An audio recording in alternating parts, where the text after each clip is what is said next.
የለችም ለማለት ጥረት ያደርጋል። ነብያችን ሰለላሁ ዐለይሂ ወሰለም ንቡዋን ሳያገኙ በፊት ጀምሮ ያው በጀግንነት ይታወቃሉ። እንግዲህ ሐርቡ ቡዓት ነው በጃሂልያ የነበረ ካነ የንብሉ አን ኡሙመቲህ የሚል አለ። እዚያ ላይ እንግዲህ በቃ አሽጃዕ ናስ መሆናቸው የዛኑ ጊዜ ታውቋል። በጦር ሜዳውም ላይ ቢሆን እንደዚሁ ፊት ለፊት ነበር የሚሄዱት።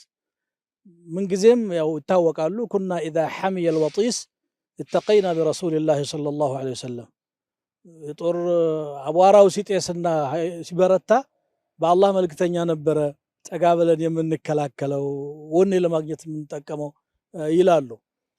የሁነይን ዘመቻ ዕለት የነበረው አንድ ትልቅ ምሳሌ ነው። ለመጀመሪያ ጊዜ 12000 ጦር አብሯቸው ተሰለፈ። እንደውም ግማሽ ዘማች ምን አለ ለንግለበ اليوم من قلة አለ። ዛሬ መቼም በቁጥር ማነስ አንሸነፍም አለ።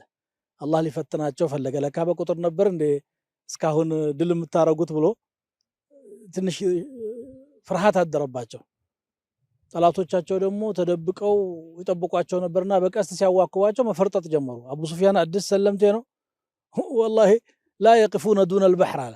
ባህር ካላገዳቸው የሚቆሙ አይደለም ብሎ በጠለ ሲሕር አለ። እንደውም በደንብ ያልሰረጸ ነገር ነበርና ድግምቱ ተበላሸ ማለት ትንሽ ሐኒን ኢላ ማካን ተአደረበት።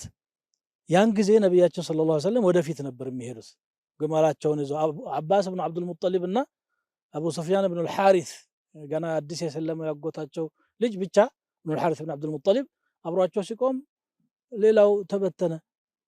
ከዛ እሳቸው ግን ወደፊት እየሄዱ አነ ነቢዩ ላ ከዚብ አነ ብኑ አብዱል ሙጠሊብ እኔ ነብይ ነኝ ውሸት አይደለም፣ ማንም ይበተን ማንም ሪሳላዬ ሐቅ ነው እያሉ ነው።